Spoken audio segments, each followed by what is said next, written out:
ইনফরমেশনের ভিত্তিতে আমাদের Khowai FPO staff সবাই কাল রাত্র 12টা-1টা থেকেই বাইরে বসেছিলেন, বিভিন্ন জায়গায় পেট্রোলিং করে স্ট্র্যাটেজি বানিয়ে প্ল্যান বানিয়ে এমবুশে বসে 2টা গাড়ি সিজ করা হয়েছে পাগলাবাড়ি ওয়ারেন্টি বাজার এরিয়া থেকে।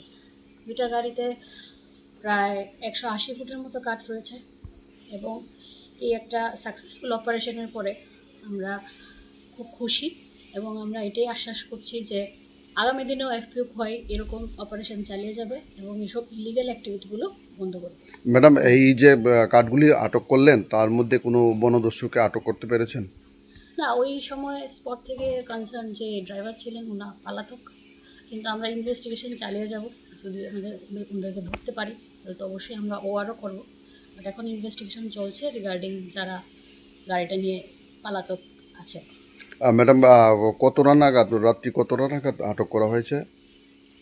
রাত্রিতে তো অ্যাম্বুশ ছিল, সকাল ভোরের দিকে 5টা-6টার দিকে একটা আটক করা হচ্ছে। এই যে আটক করলেন, এই আটকে পুলিশ প্রশাসনের ভূমিকা কীরকম ছিল? বাইজলবাড়ি পিএসকে আমরা যোগাযোগ করেছি এবং ডিএফও স্যার, এসপি স্যারকেও যোগাযোগ করেছে, তো ওনাদের থেকে সাপোর্ট ছিল আমাদেরকে। তো ওনারা ওই স্পটে ওয়ারেন্টি বাজার স্পটে ইমিডিয়েটলি পৌঁছে গেছিলেন।